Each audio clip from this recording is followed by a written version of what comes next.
माननीय प्रधानमंत्री जी के रेडियो द्वारा देश की जनता को संबोधन के मन की बात कार्यक्रम की 127वीं कड़ी आज संपन्न हुई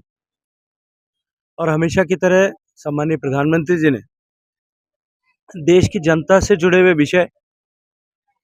सामान्य मानवी द्वारा प्राप्त की गई उपलब्धियों और जिनसे पूरा देश प्रेरणा ले सके, ऐसे सारे विषयों को मन की बात कार्यक्रम के माध्यम से देश के सामने रखा है। एक तरफ माननीय प्रधानमंत्री जी ने दीपावली की बधाई दी।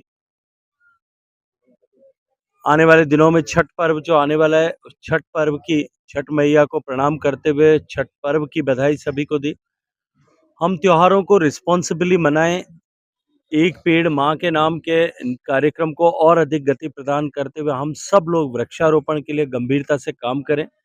वृक्षों के संरक्षण के लिए काम करें। उन्होंने उस परिप्रेक्ष्य में देश के समुद्री तटों पर जिस तरह से मैंग्रोव प्लांटेशन का काम एक जन आंदोलन के तहत हो रहा है, उसका उल्लेख किया।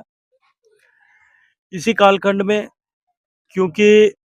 अभी वर्तमान में 2-3 बहुत प्रासंगिक तिथियां देश के सामने आने वाली हैं,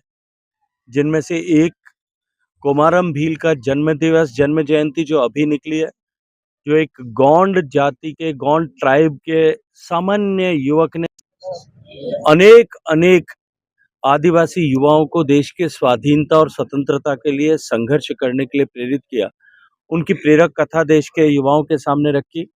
वहीं दूसरी तरफ सरदार पटेल जी की 150वीं जन्म जयंती जो पूरा देश मना रहा है, उसके विषय में 31 तारीख को जो राष्ट्रीय कार्यक्रम एकता नगर केवड़िया में संपन्न होगा, स्टैच्यू ऑफ यूनिटी पर संपन्न होगा, उसके बारे में भी उन्होंने विस्तार से उल्लेख किया। आनंद मठ, जो स्वर्गीय बंकिम चंद्र चटर्जी ने जो उपन्यास लिखा था, उस उपन्यास को विभिन्न टुकड़ों में प्रकाशित किया गया था और उसमें ये माना जाता है कि जिस